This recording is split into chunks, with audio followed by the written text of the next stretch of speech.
حبیب الہ العالمین ابو القاسم المصطفیٰ محمد صلی اللہ علیہ وسلم وعلى آله الطيبين الطاهرين المعصومين المظلومين الغر الميامين لا سيما الإمام المبين بقية الله في الأرضين الحجة الثاني عشر الإمام المهدي المنتظر اللهم صل على محمد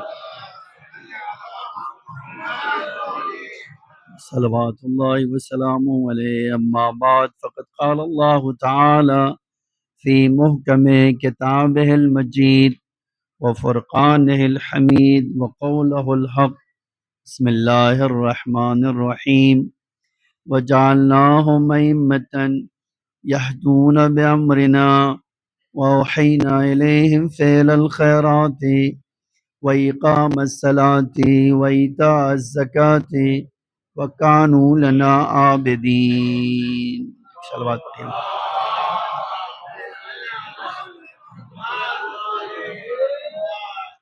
ایک سورہ حمد اور 3 مرتبہ سورہ توحید پڑھ کے مرحوم سید قمر عباس ابن توکل حسین کی روح کو ایصال فرمائیں.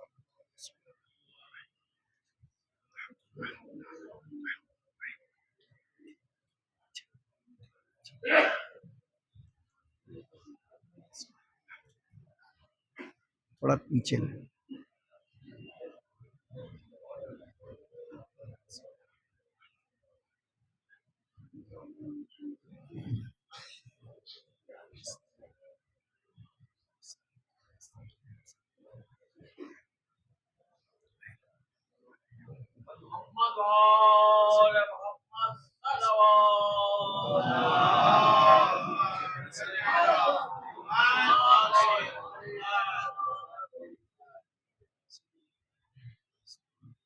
ایک اور صلوات پڑھیے محمد وآل محمد.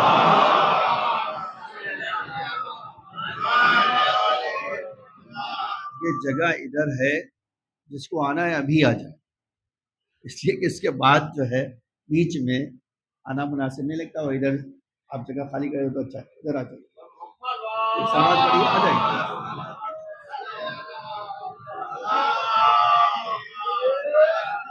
دیکھیے بھاگ تو سکتے نہیں ہیں آپ، تو آپ جگہ ہے ادھر آ جائیے. اگر بھاگنے کا ارادہ ہے تو آپ جان لیجیے بھاگ سکتے نہیں ہیں. آئیے، اور بھی کسی کو آ رہا ہے تو ادھر آ جائیے.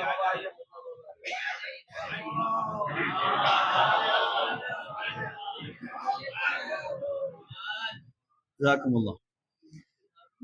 سورہ انبیاء کی 73 نمبر کی آیت میں نے پڑھی ہے، جس میں اللہ تعالیٰ ارشاد فرماتا ہے وَجَعَلْنَاهُمْ أَئِمَّةً، اے انسانوں ہم نے تمہارے لیے ائمہ بنائے، امام بنائے. اور پھر اللہ ان کی صفات اور کمال بتاتا ہے. یہدون بامرنا، جو ہمارے امر سے ہدایت کرتے ہیں. وَأَوْحَيْنَا إِلَيْهِمْ فِعْلَ الْخَيْرَاتِ، اور ہم نے ان کو وحی کی ہے ہر نیک و خیر اعمال کی، ہم نے انہیں وحی کی ہے. وَإِقَامَ الصَّلَاةِ، اور ہم نے انہیں نماز قائم کرنے کی وحی کی ہے. وَإِيتَاءَ الزَّكَاةِ، اور ہم نے انہیں زکوٰۃ دینے کی وحی کی ہے. وَكَانُوا لَنَا عَابِدِينَ، اور بے شک وہ ہمارے عبادت گزار بندے تھے. ایک اور صلوات پڑھیے محمد وآل محمد.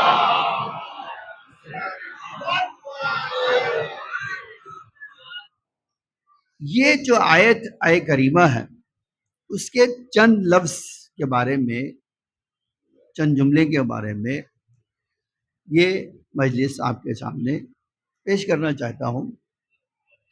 دیکھیں دنیا میں موت اور حیات، ابھی آپ سے ایک سوال کر لیتا ہوں، موت نعمت ہے یا حیات یا دونوں؟ دیکھیے وہ سیدھی سی بات ہے. زندگی دنیا کی ایک ہمارے پاس ہے، اور ہماری روایتیں کہتی ہیں، ہماری حدیثیں کہتی ہیں کہ زندگی کمال تک پہنچے گی تو موت آئے گی، اور اگر اس سے زیادہ کمال تک پہنچے گی تو مراتب کا حامل ہوگا۔ تو اب یاد رکھیں کہ موت اور حیات خدا کی دو نعمت ہیں۔ ایسا نہیں ہے کہ موت جو ہے انسان کو ختم کرنا ہے، مٹا دینا ہے، نہیں۔ جس طرح زندگی انسان کے اثرات رکھتی ہے اسی طرح موت بھی اثرات رکھتی ہے، اس میں تو کوئی شک نہیں ہے۔ یہ ایک الگ بات ہے کہ موت آدم کی اولاد کو اچھی نہیں لگتی ہے، ٹھیک ہے، یہ ایک صحیح بات ہے، اس سے تو کوئی انکار نہیں ہے کہ ایک صلوات پڑھی ہے محمد وآل محمد۔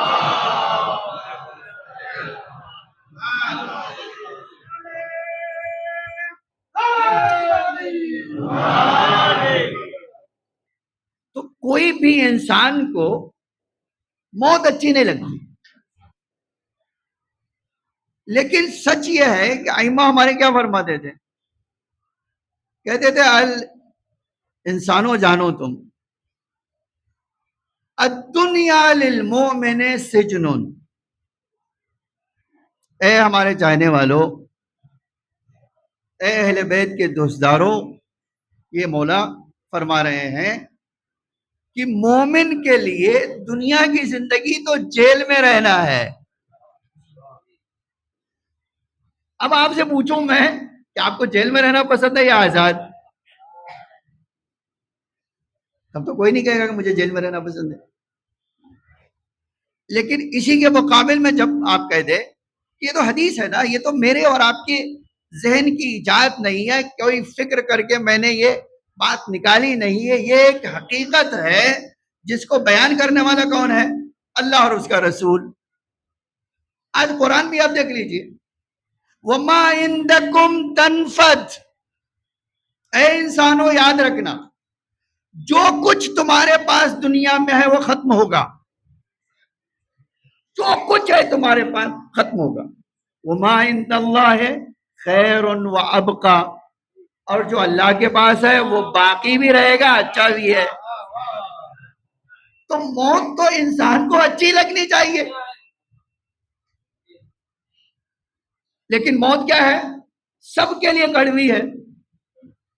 اب یہ اگر واقعاً حسن کا لال نہ ہو تو ہمیں مٹھاس پتہ ہی نہ چلتی، موت کی مٹھاس تو خالی انہوں نے بتا دیا، ورنہ سچ یہ ہے کہ موت کی کڑواہٹ کسی کو بھی پسند نہیں آتی ہے نا، ایک بات۔ تو اب میں آنا چاہتا ہوں اس بات کی طرف، آپ دین ہمارا ہمیں کہاں لے جانا چاہتا ہے نا، ایک سوال کہ دین ہمارا وہ ہمیں کہاں لے جانا چاہتا ہے؟ آیا دین ہمارا جو ہے، ایک صلوات پڑھیے محمد وآل محمد۔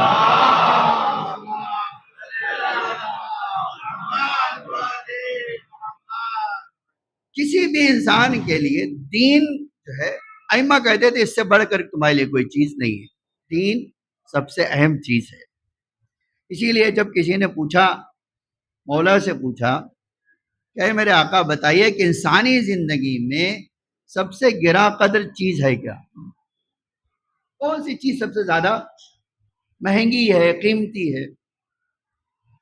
تو اسے جواب دیا الایمان باللہ،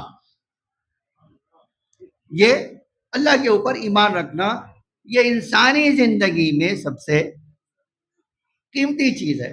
اسی کو امام پیغمبر نے فرمایا، زندگی کس کا نام ہے؟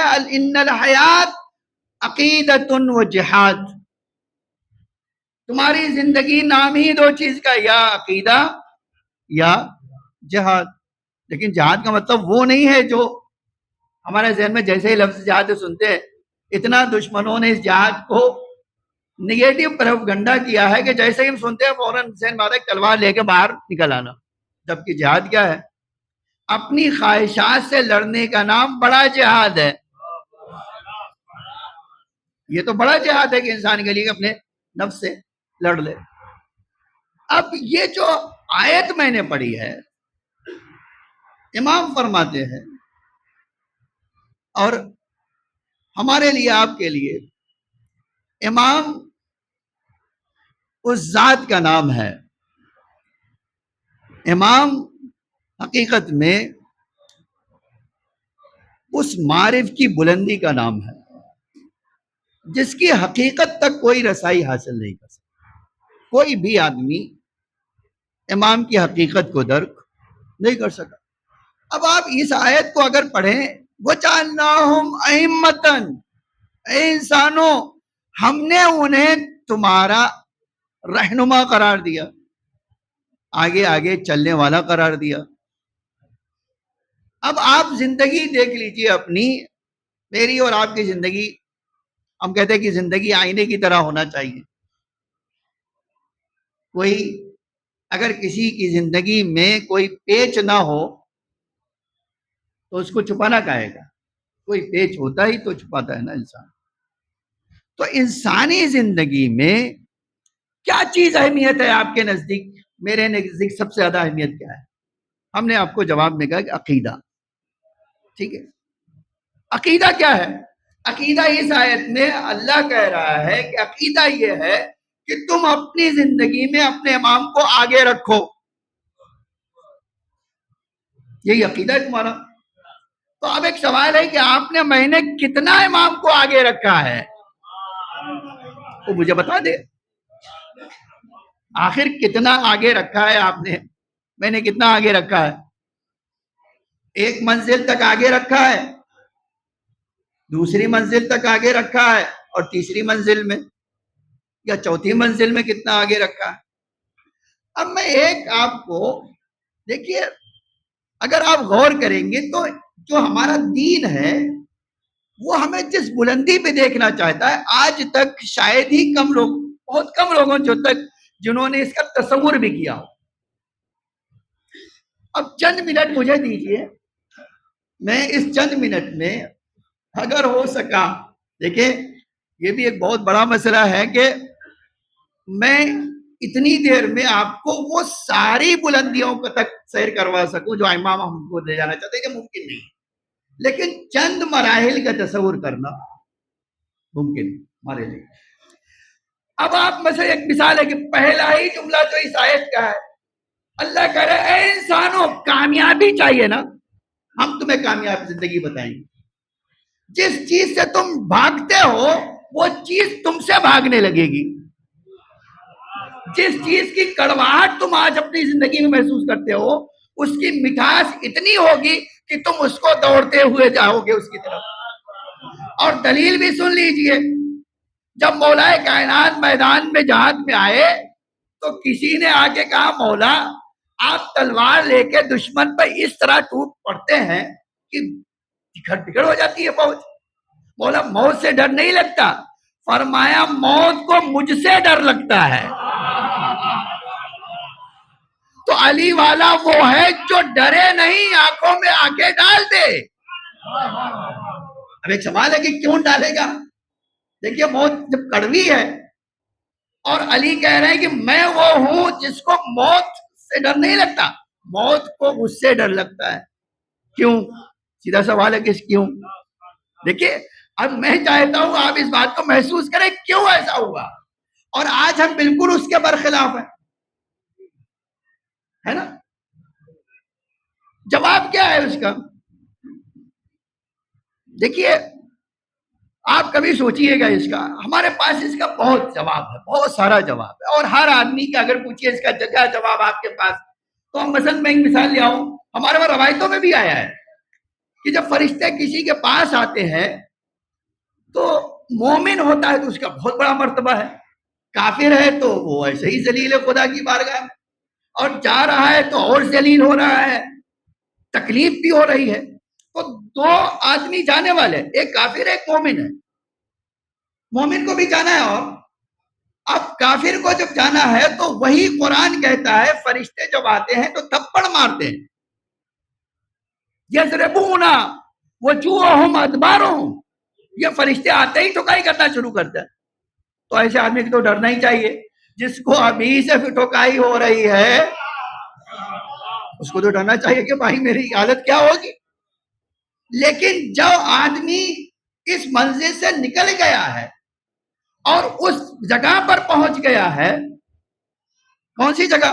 جہاں قرآن کہتا ہے کس طرح الملائکۃ, اے میرے حبیب, میرا فرشتہ جب کسی مومن کے سرانے آتا ہے تو یقول, تو کہتا ہے طیبین, تم پاکیزہ انسان ہو, سلام علیکم, تم پر ہماری سلامتی ہو. اچھا وہ تو آپ کو خوشخبری دے رہا ہے, آپ روئے جا رہے ہیں. دیکھیے اگر ایک آدمی, کبھی آپ سوچئے گا کہ اگر کوئی مجھے خوشخبری دے رہا ہے اور میں ڈھاڑے مار مار کے رونا شروع کروں تو پوچھے گا یا نہیں پوچھے گا, بھیا کیوں رو رہے ہو تم؟ میں تو تمہیں بشارت دینے آیا ہوں, میں تو تمہیں قید خانے سے باہر نکالنے آیا ہوں, میں تو تمہیں رحمت کی بارش کرنے آیا ہوں, جس کا تم تصور نہیں کر سکتے وہاں تک لے جانا چاہتا ہوں تمہیں, اور تم رو رہے ہو. تو پھر کیا ہوگا؟ وہ فوراً, یہ میرا اور آپ کا مزاج ہے, جیسے ہی یہ ہم رو رہے ہوں گے فرشتہ کہے کیوں رو رہے ہو, کہیں گے بچے چھوٹے ہیں. ایک بہانہ یہ ہے نا, سب سے بڑا بہانہ. دیکھیے بہت سارے انسان ایسے ہیں جو اصلی بات نہیں بتاتے, وہ اصلی بات کبھی کہتے ہی نہیں. اب وہ کہیں گے, یہ روایت کہتی ہے, حدیث میں ہے. دیکھیں مولا ہمارے چونکہ سارے انسانیت ان کے سامنے پیدا ہوئی ہے, وہ خلقت کے راز کو سب سے بہتر جانتے ہیں. وہ کہتے ہیں جیسے ہی فرشتہ کہے کیوں رو رہے ہو, یہ شروع ہو جائیں گے. ارے بھائی ابھی تو وہ گھر خریدا تھا, اس کا اتنا انسٹالمنٹ باقی ہے اور آپ لینے آ گئے, یہ کون انسٹالمنٹ بھرے گا؟ ارے ابھی تو پوتے کا ختنہ باقی ہے, آپ آ گئے لینے. آج کے دن روایت کہتی اتنے بہانے کرے گا, اتنے بہانے کرے گا. تو یہاں پر دیکھیے, اب میں اپنی بحث سے تھوڑا دور ہو جاؤں گا, جو میں آپ کے سامنے یہ مجلس کے موضوع پہ سنانا چاہتا تھا, لیکن یہ سن لیجیے تاکہ میرے اور آپ کے وجود میں موت کا خوف کم ہو سکے. میں نہیں کہہ رہا ہوں مٹ جائے, کم ہو جائے, ٹھیک ہے. اور دیکھیے ائمہ ہمارے کہتے تھے کہ دیکھو ہنر تمہارا یہ ہے سارا کہ لے تو جائیں گے تمہیں فرشتے, چاہے چاہو یا نہ چاہو, چاہے چاہو یا نہ چاہو, چاہے رو کے جاؤ یا ہنستے ہوئے جاؤ, لے جائیں گے. ٹھیک ہے, اس سے تو مفر نہیں ہے, بھاگ نہیں سکتے.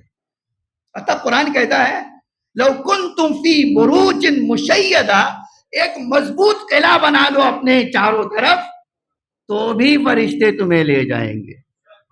یہ قرآن کہتا ہے. تو جانا تو ہر آدمی.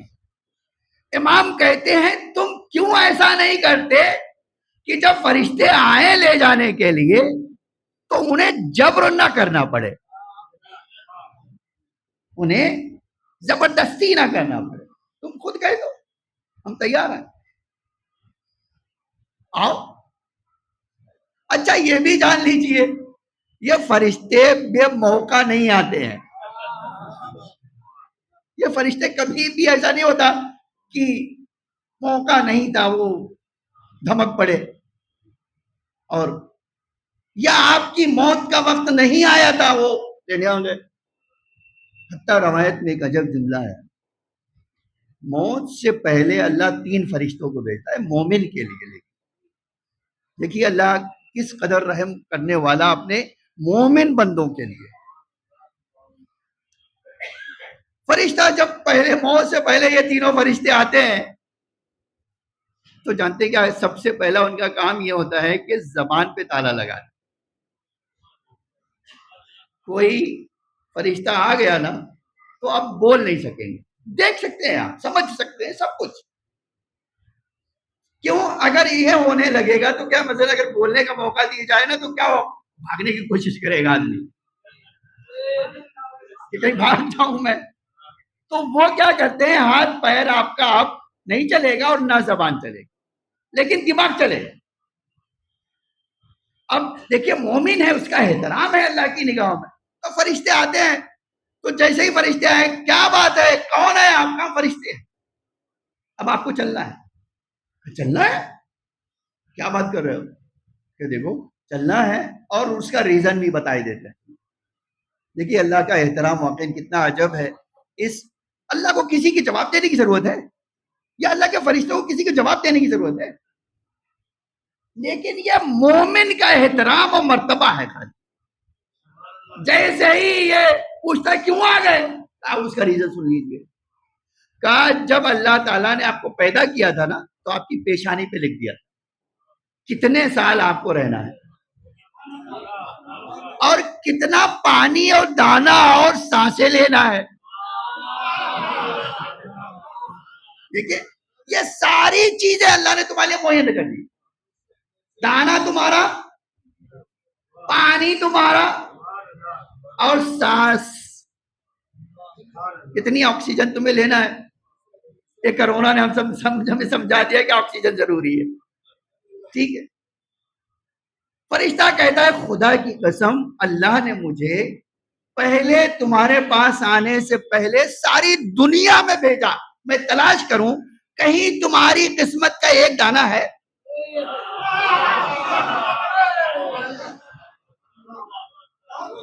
پوری کائنات کے ذرے ذرے میں تلاش کر کے آیا ہوں.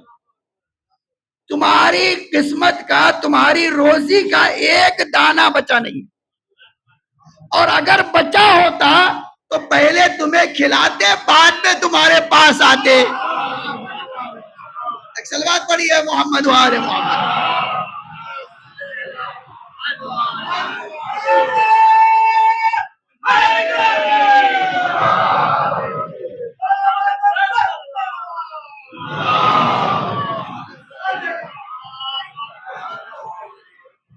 پھر دوسرا فرشتہ آتا ہے کہتا بھائی ہم پانی والے فرشتے ہیں.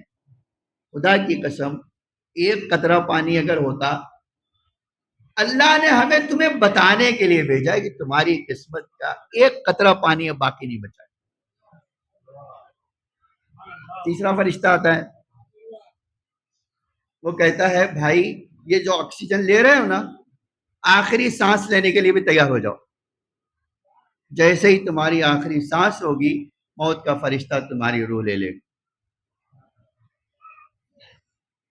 اب دیکھیے اب مجھے ایک بات کہنا ہے جو میں نے کہا کہ میں اپنے موضوع سے دور ہو رہا ہوں، لیکن یہ چونکہ ضروری تھا اس لیے میں اب ایک سوال آپ سے مجھے. اللہ یہ کائنات جو چلا رہا ہے، آپ تو نہیں چلا رہے، میں تو نہیں چلا رہا ہوں نا، کوئی مولوی نہیں چلا رہا ہے نا، چلا رہا ہے خدا. اور اگر دلیل چاہتے ہیں نا میں آپ کو دلیل سورہ مریم پڑھیے 93:9 ان کل من فی السماوات والارض الا آتی الرحمن عبدا. اے انسانو جان لو ذرہ ذرہ سے بڑی بڑی چیزیں، آفتاب و آسمان و زمین اور پہاڑ و شجر و مجر و سب چیز غلامی کرتی ہے میری. یہ اللہ کہہ رہا ہے قرآن میں میری غلامی کرتی ہے، اور یہ بھی غلامی میری رحمت کی بنا پر کرتی ہے، غضب کی بنا پر نہیں کرتی ہے. یہ جملہ قیامت کا ہے یہاں کہ جو میری اطاعت کرتی ہے وہ غصے کی بنا پر نہیں، میری رحمت کا تقاضا ہے اور وہ دوڑتا ہے میری اطاعت کے لیے. یہ سورہ مریم کی آیت نمبر 93 ہے، اب جا کے دیکھ لیجئے. تو کائنات خدا چلا رہا ہے کیسے؟ رحمت سے یا غضب سے؟ رحمت سے. آپ اسی دعائے جوشن کبیر میں جملہ پڑھتے ہیں یا من سبقت رحمتہ غضب. اے وہ خدا جس کی رحمت اس کے غضب پر حاوی ہے. اسی لیے تو ہم دیکھتے ہیں اتنے بڑے بڑے مجرم جرم کرنے کے باوجود ان کے پیشانی پہ بل نہیں پڑتا. کیوں؟ اس لیے جانتے ہیں جس خدا کی بارگاہ میں جا رہے ہیں اس کے غضب سے زیادہ اس کی رحمت حاوی ہے. اب ایک مثال لے آتا ہوں، یہ بھی قرآن کی مثال، اور 29ویں پارے میں دیکھیے باپ کی اہمیت سائے کی طرح ہوتی ہے. ابھی آپ نے شعر میں سن لیا, ایک سائبان ہے واقعہ, نو ڈاؤٹ, اس میں کوئی شک نہیں ہے کہ باپ کا سایہ ایک چھتری کی طرح ہو جو دھوپ اور چھاؤں سے انسانوں کو بچاتا, اس میں تو کوئی شک ہی نہیں ہے. خوب, اب ایک بندہ اس دنیا سے باپ ہے, یہ باپ جو ہے کوشش کرتا ہے, طرح طرح کی کوششیں کرتا ہے. آپ کبھی سوچئے کہ بھئی اللہ کی بارگاہ میں کوئی بندہ جب جاتا ہے تو اس کی شان کیا ہوتی ہے. پھر ایک دوسری بات جو میں آپ کے سامنے کہنا چاہتا ہوں, اور آپ اس پہ غور کیجیے, آپ کس قدر, کبھی آپ سوچئے صبح سے شام تک جفا کشی کرنا, روزی حلال روزی لانا, ان کی پریشانیوں میں پریشان رہنا, ان کو تعلیم دلانا, ان کی شادی کروانا, اور زندگی بھر اس فکر میں رہنا کہ میرا بچہ کامیاب ہو جائے. نہیں, کوئی ہے جو باپ ہو اور یہ کہے کہ میں چاہتا ہوں میرا بچہ ناکام ہو جائے؟ تو ہو ہی نہیں سکتا. ہم کہیں گے یا تو باپ نہیں ہے, یا تو باپ نہیں ہے جس کو یہ فکر نہ ہو کہ میرا بچہ کامیاب ہو جائے, ٹھیک ہے, یا پھر اس کو دھوکا ہو گیا ہے باپ ہونے پر. یہ کیسے ہو سکتا ہے کہ, ہے نا. تو ایک باپ جو ہے جب سے باپ بنتا ہے اس کی ساری فکر جو ہے ایک ہی رہتی ہے کہ کیسے میں اپنے بچے کو کامیاب بناؤں, ہے نا, کیسے اس کو کامیاب بنا دوں. اچھا, یہ حق بھی ہے کہ بھائی آپ کوشش کریں کہ آپ کا بچہ کامیاب ہو جائے. اب کامیاب بنانے کے لیے آپ نے ساری کوششیں کر لی, چھوٹی سی بڑی سی کوشش کر لی. اب آپ کو اطمینان ہو جانا چاہیے کہ بھیا مجھ سے جو ہو سکتا تھا میں نے کر لیا, ہے نا. لیکن آپ کی جہاں کوشش ختم ہوتی ہے وہاں خدا کی کوشش شروع ہوتی ہے. بھائی دیکھیں, آپ چاہے جتنے بڑے ہوں, رحمت کرنے والے, مہربانی کرنے والے, اچھے باپ ہوں, ہمدرد ہوں, تعلیم دلانا, سب کرنا چاہیں, لیکن کیا آپ اللہ سے بڑھ کر رحمت کرنے والے؟ یہ تو ہو ہی نہیں سکتا. اسی لیے آپ دیکھیے اللہ کی شان کیا ہے. یہ دنیا کائنات اللہ چلاتا ہے نا اپنی رحمت سے. اب تاریخ قرآن کہتا ہے کہ ایک بندہ آئے گا میرے پاس, فیملی والا بندہ ہے, ڈھیر سارے بچے ہیں, ٹھیک ہے. اب آج کے لوگوں کی بات نہیں کر رہا ہوں, کہتے ایک ہی زیادہ ہے, دو کا کی کیا بات, وہ آج نہیں بات کر رہا ہوں. یا اماموں کی بات نہیں کر رہا ہوں کہ امام کہتے تھے کہ تمہیں یہ دخالت کرنے کا حق نہیں, اس لیے کہ جو رحمت سے دینا چاہتا ہے تم غضب سے انکار کرنا چاہتے نہیں, یہ تو نہیں کر سکتے ہو نا. اب آپ اسی کو دیکھ لیجئے. اب تاریخ کہتی ہے, اللہ کہتا ہے قرآن میں کہ یہ بندہ جو میرا بندہ ہے, جو باپ ہے, جس نے 2-4 اولاد پالی ہے, ٹھیک ہے, وہی بندہ جب اللہ کی بارگاہ میں پہنچتا ہے, جب پہنچا وہ تو وہ خود کہتا ہے کہ میں اب اے اللہ تیرا بندہ ہوں, اور میں اب کہاں آ گیا ہوں, آسمان پہ آ گیا ہوں. اے اللہ میں اپنے اعمال کا حساب کتاب دے کر تیرے پاس آیا ہوں. تو یہ سب چیز ہو چکی ہے. کہاں پہنچ گیا ہے؟ میدان محشر میں. اللہ حکم دے گا اس کا نام اعمال لیا, نام اعمال حاضر ہے, حاضر ہو گیا نام اعمال. اب اللہ کہہ رہا ہے کہ میرے فرشتوں بتاؤ اس کے نام اعمال کی بنا پہ اس کو کیا ملنا چاہیے. اے اللہ, اس نے اپنے عمل سے کامیابی حاصل کر لی, یہ کامیاب ہے. اس نے کوشش کر کے کیا کیا ہے, نیکیاں کما لی. اتنی نیکیاں کما کر لی کہ اب اس کو جنت میں جانے کے لیے کچھ اور کرنے کی ضرورت نہیں. فرشتوں نے کہا اللہ نام اعمال حاضر ہے تیری خدمت, اے میرے محبوب اب تو دیکھ لے, تیرا فیصلہ سنا دے. کہتے ہیں تمہارا فیصلہ کیا ہے؟ اللہ ہماری نگاہوں میں تو یہ بندہ بہت نیک ہے تیرا، اس کے نام اعمال نیکیوں سے بھرے ہوئے ہیں. کہا پھر ٹھیک ہے، اس کو کہو جنت میں چلا جائے. حکم آ گیا، بھیج دو اس کو جنت میں. یہ اللہ کی عدالت میں تھوڑی ٹائم لگنے والا، انہو سریع الحساب، وہ سب سے جلدی حساب کتاب کر لے گا. آپ کھڑے ہوں گے وہ بتا دے گا یہ جانے والا کہاں ہے. میں کھڑا ہوں گا مجھے پتا چل جائے گا میں کہاں جا رہا ہوں. کہ جاؤ جنت. یہ بندہ جنت تک چلا گیا، پورے صراط پار کر لیا اور جنت کے دروازے پہ پہنچ گیا. اللہ کہہ رہے جاؤ. اب وہاں جنت کے دروازے پہ کھڑا ہوا ہے تو اللہ فرشتے سے کیوں کھڑا ہوا ہے؟ کیا تم نے نہیں کہا کہ جنت میں جاؤ؟ کہا اللہ ہم نے کہہ دیا اس کو جنت میں جاؤ. پھر کیوں نہیں جا رہا ہے؟ سوال ہے کہ بھائی کیوں نہیں جا رہا ہے؟ آپ کو تو چلے جانا چاہیے. تو کہا کیوں نہیں جا رہے ہو؟ کہے اللہ تجھ سے کچھ کہنا ہے. یہ ہے رحمت. آپ ذرا غور کیجئے کہ یہ رحمت ہے. اللہ کی رحمت کیا ہوتی ہے نا، آپ اور میں سوچ بھی نہیں سکتے کہ اللہ کی رحمت ہوتی. اب کہ جاؤ. اب وہ کھڑا ہوا ہے، پوچھا چلے جاؤ جنت میں، تمہارا عمل نیک ہے، تمہیں کیا پریشانی ہے؟ تمہیں تو کوئی پریشانی نہیں، جاؤ. وہ کہہ گئے اللہ میرے بچے کہاں ہیں؟ اے اللہ میرے بچے. دیکھیے یہ ایک تو سیدھی بات ہے نا کہ بھائی بچے کا خیال آیا یا نہیں آیا، گھر والی کا خیال آیا یا نہیں آیا؟ آیا.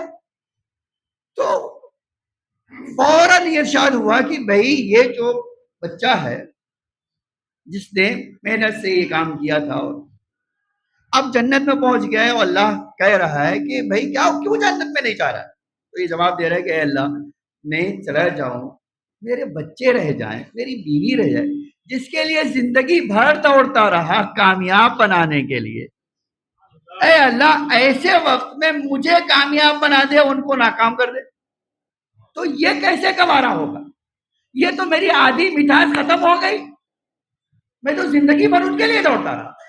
اے اللہ میں نے اپنے لیے کتنی کوشش کی؟ میں نے تو کچھ بھی نہیں کوشش کی، میں نے ساری کوشش ان کے لیے کی، اور اب تو کہہ رہا ہے کہ تو اللہ کہہ رہا ہے کہ بھائی اس کے لیے ایک پلاننگ لا دو، ایک نیا پلان. ہماروں کہتے بھائی نیا ٹیرف لا دو. بھائی موبائل میں ریچارج کرتے تو الگ الگ ٹیرف ہے، تو اب ظاہر سی بات ہے وہ ٹیرف لا دو. کیا بات ہے؟ تو فرشتے سے اللہ کہے گا کہ بھائی اس کے لیے کوئی پلان پیش کر دو. تو فرشتے کہیں گے اللہ پلان کیا ہو؟ کہا دیکھو اس کے نام اعمال میں سے تھوڑا نکال کے اس کو دے دو وہ پار ہو جائے، تھوڑا نکال کے اس کو دے دو یہ پار ہو جائے، اور یہ جوار لگا کے سب کے سب نکل جائے. دیکھیں یاد رکھیے گے چونکہ اللہ کائنات کو اپنی رحمت سے چلاتا ہے اس لیے معافی کے لیے بہانہ ڈھونڈتا ہے. یاد رکھیے گا یہ بہانہ معافی کے لیے ڈھونڈتا. ایک معافی کا بہانہ یا ایثار ثوابی ہے. اس جانے والے کا کیا کام ہے اس میں؟ اس کو کچھ نہیں کام. اس کے وارث درد میں مبتلا ہوئے، اللہ کہہ رہا ہے اسی درد کا نتیجہ ہے کہ اس کو معاف کروں گا. یہ ہے رحمت اللہ. اب فرشتے کہتے ہیں اللہ یہ پلان تیرا ٹھیک ہے، جاؤ اس کے بچوں کا لیا فائل لیا ہے، بیوی بچے کی سب کی فائل آ گئی. کہتے ابھی کام کرو، وہ تو دروازے پہ کھڑا ہے تو واپس آنا نہیں ہے، جو جنت پہ گیا وہ تو واپس آئے گا نہیں، اس کے اعمال میں سے کچھ دو اس کو. تو فرشتے کہے اے اللہ یہ ساری پلاننگ کے بارے میں ہم کیلکولیشن کر چکے، اے اللہ اس کے جو کیلکولیشن کرنا تھا اس میں ڈال دے تو یہ ہو جائے گا، اس میں ڈال دے تو وہ ہو جائے گا. اے اللہ ہم سب کر چکے. یا پھر نتیجہ کیا ہوا کہ اے اللہ یہ سب دینے کے باوجود ان کا بیڑا پار نہیں ہو رہا ہے. ان سب کے باوجود اے اللہ سب دے دیں تو بھی یہ سب نہیں آ سکیں گے. اب تو ایک پلاننگ بھی پیش کر دی گئی، وہ پلاننگ بھی فیل ہو گئی. تو اللہ کہے گا اچھا میرے بندے سے کہہ دو دیکھو میری رحمت تمہارے لیے ہے، میں چاہتا ہوں تمہارے بچے اور تمہارے ساتھ چلے جائیں، لیکن اب کیا کروں؟ یہ یہ کام کر رہے ہیں تو نہیں ہو رہا ہے. تو اسے کہے اللہ مجھے تو یہ سمجھ میں نہیں آتا. اے اللہ میں تو دنیا میں ایک روٹی ایک لقمہ نہیں کھاتا تھا جب تک وہ نہ کھا لے, تو جنت تو ان کے بغیر کیسے جاؤں گا. ہے کہ نہیں دنیا میں؟ آج آپ دیکھ لیں ماؤں اور باپ میں یہی فرق ہوتا ہے. مائیں ایموشنل ہوتی ہیں, نو ڈاؤٹ ان کی محبت کا بھی جو معیار ہے وہ باپ کے پاس نہیں ہوتا, لیکن باپ کے اندر وہ صبر ہوتا ہے. کئی دن بھوکا رہے گا بچہ اس کا کھا لے, کسی سے کہے گا بھی میں نے اپنے حصے کی روٹی اپنے بچے کو کھلا, کہے گا کبھی نہیں کہے گا. وہ سارا درد برداشت کر لے. آپ جانتے ہیں اللہ کہے گا اے میرے بندے جب تو اتنا مہربان ہے, جن کا تھوڑے دن سے تیرا تعلق ہو گیا ہے, جن کو میں نے تجھے نعمت کی شکل میں دیا تھا, اور تیرا یہ کنیکشن تجھے اس حد تک سیکریفائی کرنے پہ آمادہ کر رہا ہے, تو میں تو ارحم الراحمین ہوں. میں تیرے اوپر رحمت کرتے ہوئے تیرے سارے بچوں کو تیرے حوالے کر دیتا ہوں. کس کے اوپر رحمت کر رہا ہے؟ باپ کے اوپر. اللہ کیا کہہ رہا ہے؟ تو چونکہ اپنے بچوں پہ رحم کرتا تھا, ان کے کامیابی کے لیے کوششیں کرتا تھا, آج ان سب کو میں تیرے حوالے کر دوں. کس لیے؟ جواب بڑا عجب کا, اس لیے تیرا جنت میں جانا اس احساس کے ساتھ ہو کہ میں خود بھی کامیاب, اپنے بچوں کو بھی کامیاب بنا کے لایا.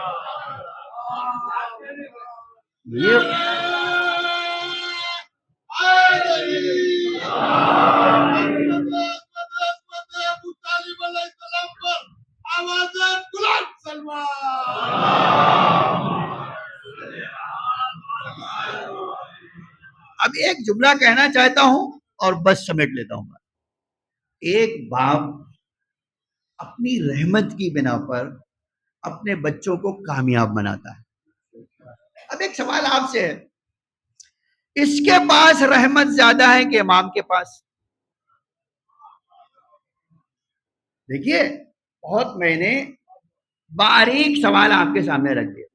کوئی عام باپ ہو, اس کے پاس رحمت خدا زیادہ ہے کہ امام کے پاس؟ آپ کو کہنا پڑے گا, اور یہ کوئی مذاق نہیں ہے, یہ قرآن اور حدیث ہے. زیارت جامعہ پڑھیے. زیارت جامعہ میں امام ہادی علیہ السلام نے فرمایا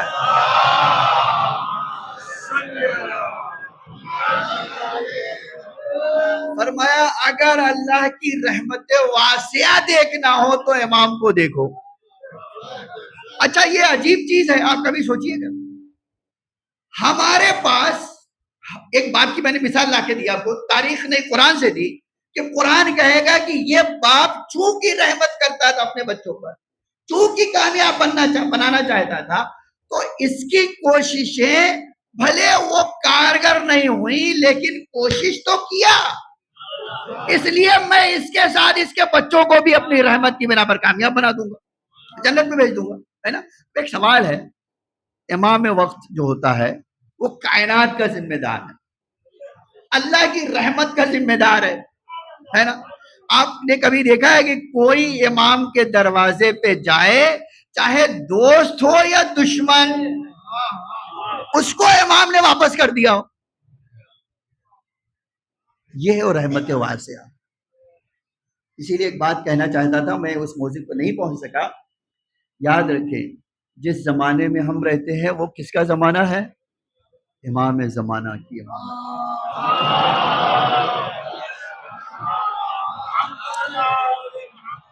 اور ہر باپ سے کئی گنا زیادہ, یعنی شاید میں کئی گنا بیان بھی نہیں کر سکتا, اس لیے کہ اللہ کی رحمت کو تو کوئی کاؤنٹ کر ہی نہیں سکتا, اور اللہ کی رحمت واسعہ کا جلوہ امام ہے, تو اس کی رحمت کتنی وسیع ہوگی یہ کسی کو پتا نہیں. تو میں ایک بات آپ سے کہنا چاہتا ہوں کہ ایک باپ جب کوشش کرتا ہے کامیاب بنانے کی, تو اس کی کوشش کبھی کامیاب نہیں ہوتی, ناکام ہو جاتی. لیکن امام کی کوشش کبھی ناکام نہیں ہوتی. آج ہم جو آیت میں نے پڑھی ہے نا، اللہ خود کہتا ہے یہدون بامرنا، یہ وہ ہیں جو ہمارے امر سے ہدایت کرتے. امر سے مطلب جانتے کیا ہے؟ کاری ادھر لب ہلے وہ انسان بنا. اور اس کی دلیل بھی ہے یہاں. آپ دیکھ لیں 9 محرم تک گھور کہاں رہا؟ امام حسین نے صرف ایک جملہ کہا تھا. آج ہمارے وہاں علماء کہتے ہیں ایک جملے سے امام نے اس کو جہنم سے نکال کے جنت میں پہنچایا. وہ کیا؟ وہ بھی یہ کہا کہ تیری ماں تیرے غم میں بیٹھے. آپ اور مجھے یہ تو نگیٹو بات ہے، لیکن اس کے بدلے میں جو اس کے دل میں ہلچل پیدا کی مولا نے، اور اس نے پلٹ کر کہا کہ اے میرے آقا، خدا کی قسم آپ کے علاوہ کسی نے یہ جملہ کہا ہوتا میں اس کی ماں کا نام لے لیتا، لیکن میں کیا کروں، آپ کی ماں وہ ہے جس کا میں نام بھی احترام کے بغیر نہیں لے سکتا. آج ہمارے علماء کہتے ہیں صرف یہی جملہ تھا، پلٹ کے جیسے ہی اس نے یہ کہا کہ میرے آقا آپ کہہ دیں، آپ کو حق ہے، لیکن میں یہ جملہ نہیں کہہ سکتا، اس لیے کہ آپ کی ماں پیغمبر کی بیٹی ہے،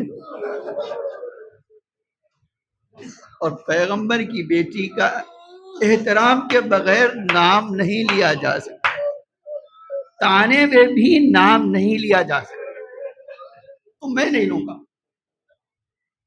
جانتے امام نے جب آیا وہ پلٹ کے فرمایا آقا میری سمجھ میں نہیں آ رہا تھا، جب کوفے سے نکلا تھا تو مجھے غیبی آواز سنا دی کہ یہ شخص کامیابی کی طرف جا رہا. کہ مولا میرے ذہن میں یہ آواز سن کر آئی کہ ظالموں کا مددگار ہونا کیسے مجھے کامیاب بنائے گا، لیکن اے میرے مولا ان بچوں کی آواز التش نے مجھے بے چین کر دیا. ان بچوں کی صدائیں سن کر میرے وجود میں ایک آگ لگ گئی، اور میں نے ہر چیز چھوڑ دیا. کبھی آپ سوچئے گا کہ بھائی اس نے اس کے لیے سیکریفائی کیا یا نہیں کیا؟ اپنی زندگی مولا کے لیے قربان. اور آج روایت کا جملہ ہے، جب کسی نے کہا اور کانپ رہے ہو، کہا کانپ نہیں رہا ہوں بلکہ جنت اور جہنم کے دہانے پہ کھڑا ہوا رہا. کہا کیسے؟ کہا بتاتا ہوں. وہ پشت خیمہ آیا. جب پشت خیمہ آیا اور بچوں کی آواز سنی، کیسی آواز؟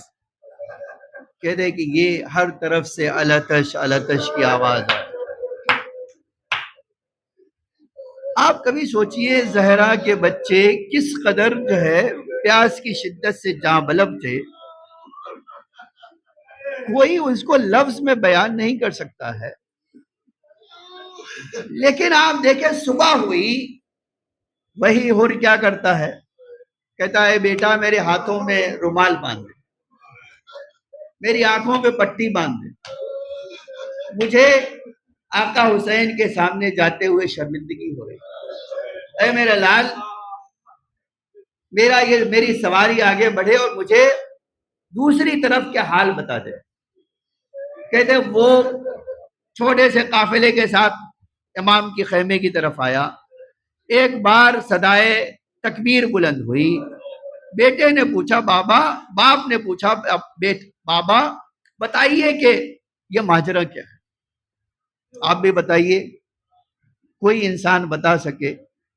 عزیزان گرامی، یہ کس قدر تکلیف کا موقع تھا، کس قدر درد کا موقع تھا. میں خالی آپ اور میں تصور بھی نہیں کر سکتے. اب ہور ایک چھوٹے سے لشکر کے ساتھ نکلا. تاریخ کہتی ہے جیسے ہی نکلا امام حسین نے فرمایا بھائی کوئی مہمان آ رہا ہے، اس کے استقبال کے لیے بڑھو. آپ اندازہ کریں یہ کریم گھرانوں کی پہچان. جیسے ہی باب الحوائج نے تکبیر بلند کی، ادھر ہر نے تڑپ کے پوچھا بیٹا بات کیا ہے؟ کہا بابا شہزادہ ہمیں لینے کو آ رہا ہے، اے بابا وہ ہمیں لینے کے لیے آ رہا ہے۔ ارباب آزاد تھوڑی دور اور پہنچے تھے، اب پھر بیٹے نے نعرے تکبیر بلند کی تو کہا بیٹا اب کیا ہے؟ کہا آقا حسین خود آ رہے ہیں، آقا حسین ہمیں لینے کے لیے آ رہے ہیں۔ ہر اپنے آپ کو گھوڑے پہ سنبھال نہ سکا، اپنے آپ کو زمین پہ گرا لیا، گھٹنیوں کے بل چلتے ہوئے امام کے قدموں میں سر رکھا، ایک جملہ کہا حلی توبہ، مولا کیا مجھے بھی معافی مل سکتی ہے؟ حسین نے بازو کو پکڑا، سینے سے لگایا، ایک عجب جملہ فرمایا، اے ہو تیری ماں نے کتنا اچھا نام رکھا ہے، تو اس دنیا میں بھی کامیاب ہے، اس دنیا میں بھی کامیاب ہے۔ یہ تکبیر کی آواز بلند ہوئی، سہنی زہرا تڑپ گئی، فضہ کو بلایا، فضہ دیکھ جب سے ہم کربلا میں آئے ہیں کبھی 500 کا لشکر آتا تھا، کبھی 1000 کا لشکر آتا تھا، آئے میرے بھیا کا کوئی جانسان نہیں آیا۔ اے فضہ دیکھ آج کون آیا ہے؟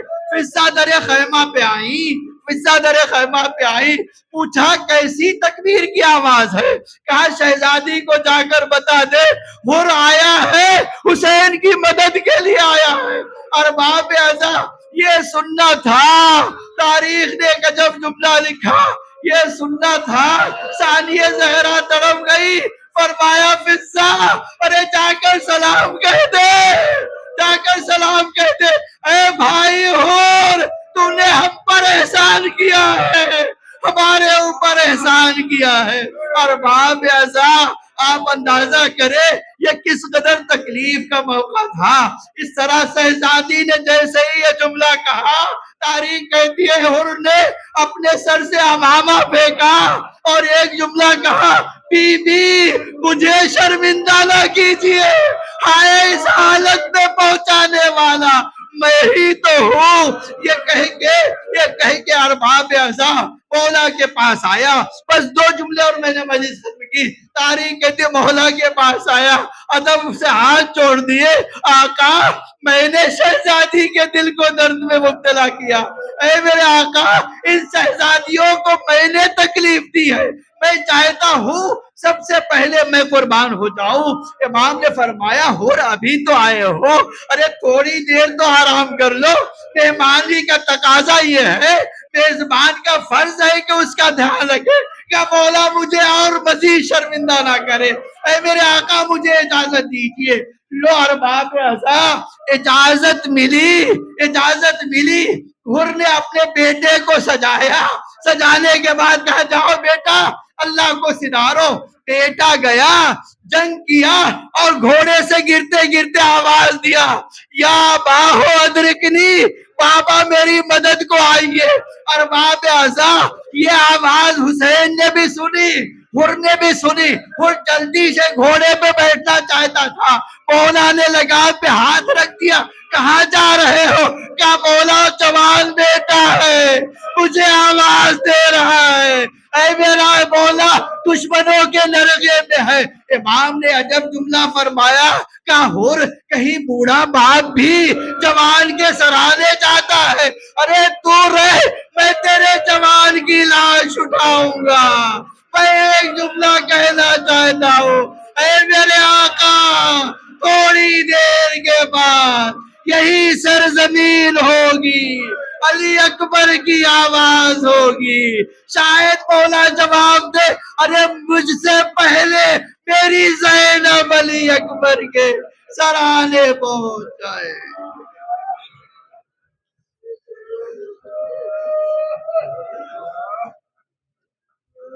لعنت اللہ علی القوم الظالمین، سیعلم الذین ظلموا ایام ينقلبون۔ الہی بحق زہرا و ابیہا و بالہا و بنیہا وسر المستودع فیہا بعدد ما حاک بہ علمک، اے اللہ ہماری اس مختصر سی عزاداری کو قبول فرما۔ اے اللہ جس مرحوم کے ایصال ثواب کی مجلس اس کے درجات کو بلند سے بلندتر فرما۔ اے اللہ اس کے اعمال کو قبول فرما، اس کے گناہوں کو معاف فرما۔ اے اللہ اسے آل محمد کے ساتھ محشور فرما، مولا کی شفاعت اسے نصیب فرما، اے اللہ ان کے پسماندگان کو صبر جمیل عطا فرما، اے میرے معبود تجھے محمد اور آل محمد کا واسطہ ہمارے آقا ہمارے مولا کے ظہور میں تعجیل فرما، زمین کو آقا کے ظہور کے لیے آمادہ فرما، ہم سب کو آقا کے حقیقی غلاموں میں شمار فرما، اے اللہ مومنین جہاں بھی ہوں ان کی جان و مال عزت آبرو کی حفاظت فرما، اے اللہ مجاہدین اسلام کی نصرت فرما، ہمارے مریضوں کو خاص طور سے کسی نے دعا کے لیے کہا، اے اللہ ہمارے تمام مریضوں کو شفائے عاجل و کامل عطا فرما، ہماری اموات پر اپنی رحمت و مغفرت نازل فرما، اے اللہ ہم سب کے رزق حلال میں برکت عطا فرما، اے اللہ ہماری پریشانیوں کو دور فرما، اے میرے معبود شیعت کے پرچم کو سر بلند فرما، کفر و نفاق کے پرچم کو سر نگوں فرما، اے اللہ ہمیں نور اہل بیت، ہدایت اہل بیت، محبت اہل بیت اور آخرت میں شفاعت اہل بیت نصیب فرما۔ ایک سورہ حمد اور 3 مرتبہ سورہ توحید پڑھ کے مرحوم سید قمر عباس ابن توکل حسین کی روح کو وصال فرما۔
سکینہ کو نہ ستاؤ بہت اندھیرا ہے، سکینہ کو نہ ستاؤ بہت اندھیرا ہے، سکینہ کو نہ ستاؤ بہت اندھیرا ہے، سکینہ جواب نہ ستاؤ بہت اندھیرا ہے، خدا رب نہ رلاؤ بہت اندھیرا ہے، سکینہ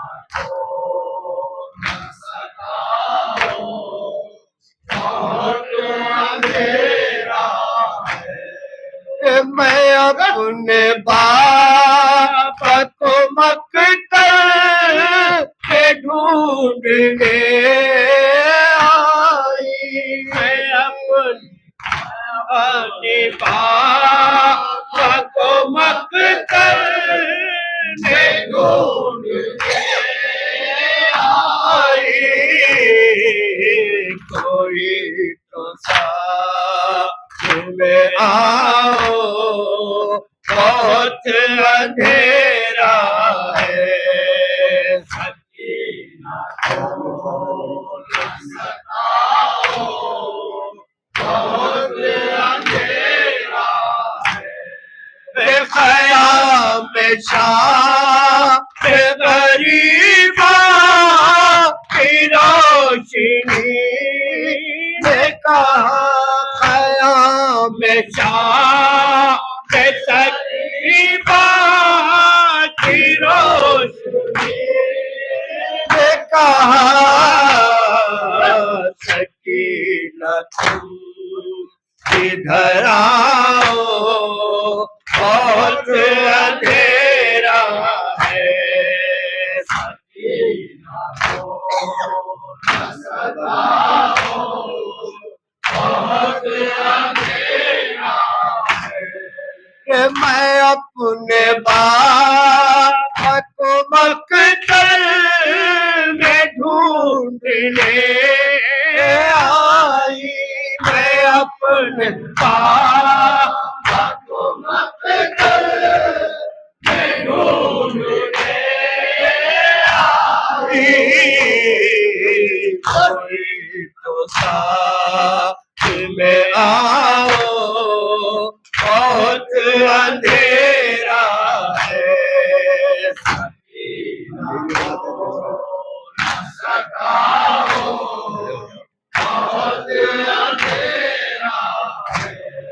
اندھیری رات ہے جو اندر ہے بیاباں ہے اندھیری رات ہے جو اندر بیاباں ہے کوئی تو راہ دکھاؤ بہت اندھیرا ہے حقیقت کو ستاؤ بہت اندھیرا ہے الجھ کے لاتوں سے گر جاتی ہوں میں مقتل میں الجھ کے لاتوں سے گر جاتی ہوں میں مقتل میں کوئی تو آ کے اٹھاؤ بہت اندھیرا ہے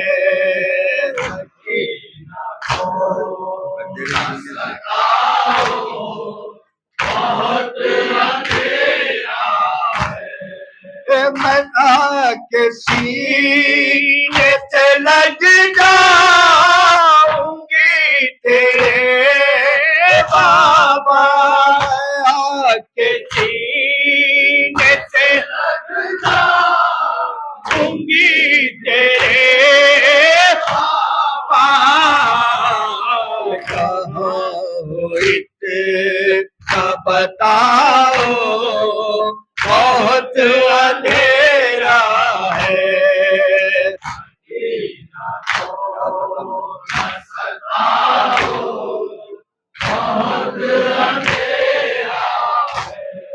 جہاں پہ قبر سکینہ کی ہے وہاں تو سے جہاں پہ قبر سکینہ کی ہے وہاں تو سے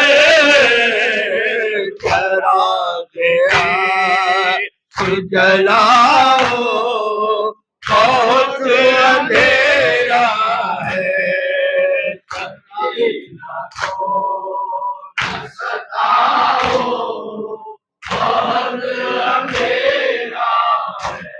سودا رب نہ رلاؤ بہت اندھیرا ہے